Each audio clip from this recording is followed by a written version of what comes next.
कमाल है। आज आरएसएस भारतीय जनता पार्टी को कह रही है कि अहंकारी हो गई है, मणिपुर की चिंता नहीं की, क्योंकि आरएसएस और भारतीय जनता पार्टी एक ही सिक्के के दो पहलू हैं।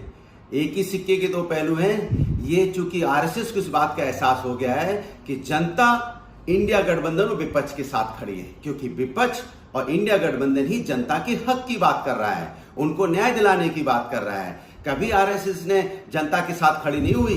लगातार जब ये आज आरएसएस को याद आया है कि जनता के साथ अन्याय हुआ या ये सरकार अहंकारी थी, तब आरएसएस को नहीं याद आया जब यहाँ पे मेहमान पहलाएं घसीटी जा रही थी, तब आरएसएस को नहीं याद आया कि किस तरह से मणिपुर जल रहा था, हाथरस की बेटी के साथ अन्याय हो रहा था, बीएचयू में बेटियों के साथ अन्याय हुआ, तब तो नहीं आरएसएस को ध्यान आया। आरएसएस को तब ध्यान नहीं आया जब यहाँ किसान धरने पे बैठा था, किसान आत्महत्या कर रहा था, छात्रों के पर्चे लीक हो रहे थे, युवा यहाँ पे बेरोजगारी से आत्महत्या कर रहा था, महंगाई बेरोजगारी बढ़ी हुई थी पूरी तरह से, तब तो आरएसएस जनता की चिंता करने नहीं आया। आज क्यों चिंता करने आया? क्योंकि जनता ने आरएसएस और बीजेपी दोनों को नकार दिया है। इसलिए आरएसएस बीजेपी को बचाने के लिए, ये दिखाने के लिए कि नहीं नहीं नहीं नहीं हम जनता के बीच में जाते हैं, जनता की बात करेंगे जिससे कि आप बीजेपी को बचा लो।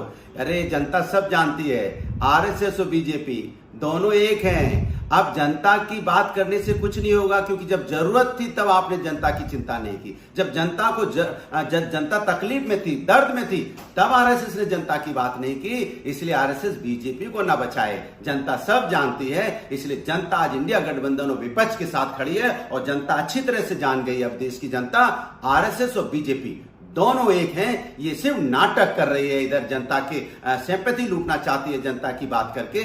इसलिए जनता की सिंपैथी अब आरएसएस को नहीं मिलने वाली, जनता अब आरएसएस को नहीं एक्सेप्ट करने वाली, वो समझ गई है ये दोनों एक हैं और नाटक कर रहे हैं जनता के साथ होने का। लेकिन जनता अब इंडिया गठबंधन विपक्ष के साथ खड़ी है, क्योंकि यही वो लोग हैं जो जनता के हक को, जनता को न्याय दिलाने की बात करते हैं और लगातार 10 सालों से इस आरएसएस और बीजेपी से लड़ रहे हैं।